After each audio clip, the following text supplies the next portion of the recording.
How much do you value privacy and emotional honesty, being protected? What does that mean to you? Those concepts like gossip and someone talking about you without your permission.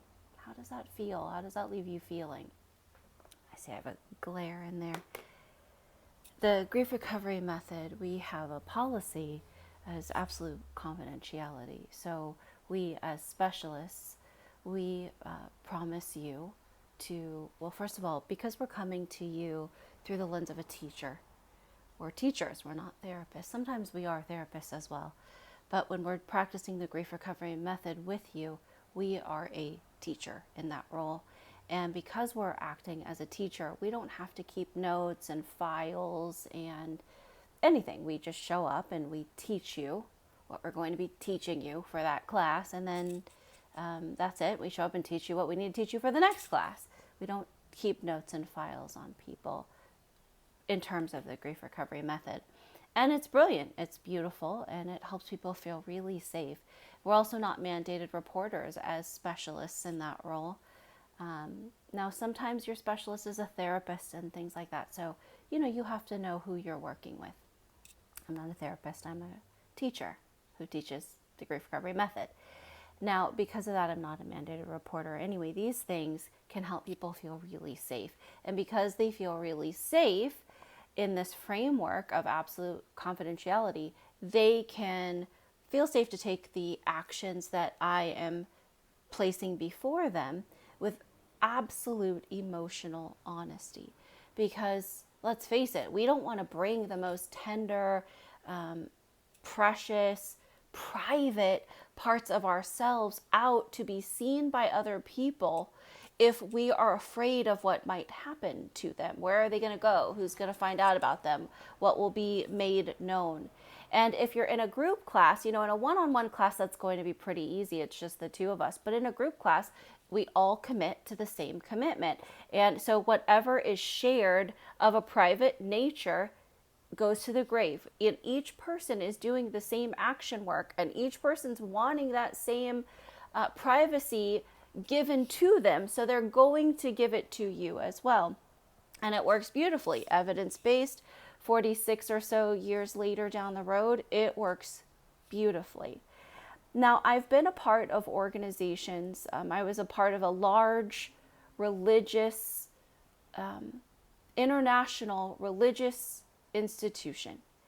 And in that framework was built what they called discipleship and discipleship partners.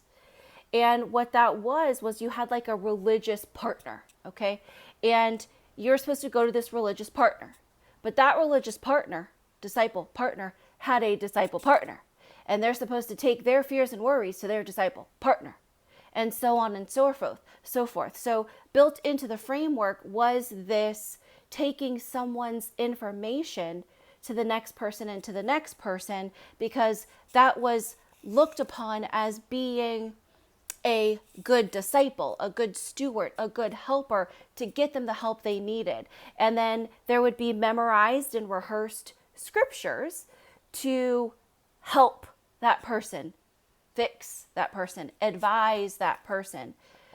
Sometimes it would come, I was part of leadership to some degree, so I would see how someone's information would be shared in leadership circles, in leadership meetings, and would come out sometimes on the pulpit, indirectly, of course. And that to me is a huge break of safety. So in this organization, I would bring that up, that's not safe. That's a break of safety. That's a break of confidentiality. That's hurting people's trust. And the three basic things people need are love, safety, and acceptance. And we're breaking safety, one of their basic needs, when we shouldn't be doing that. In fact, I, in my personal life, do read the Bible, and I read the easy to read version of the Bible. And here we are in Proverbs 25, and it says, Proverbs 25 verse 9, if you want to tell your friends about your own problems, tell them. But don't discuss what someone told you in private. Whoever hears it will lose their respect for you, and will never trust you again. And I realized that built into the framework were very severe problems with this organization. And I see that around. And so that's something with the grief recovery method that I knew was so safe and so amazing, was that commitment to absolute confidentiality, that nothing is written down, there's no file kept, there's no taking my most intimate pieces of myself and sharing them with another person. It's not okay. And I would ask you to consider what you've learned, what you have inside of you when it comes to sharing pieces of information that is not your own. Because it's a really tacky and dangerous and oftentimes hurtful practice that can really do a number on relationships. Not only consider, but look with curiosity. Ponder if what you're doing is true, correct, and helpful. That's what evidence-based means, by the way. We know that this information is true, correct, and helpful, and that what we teach you and show you works if you do it.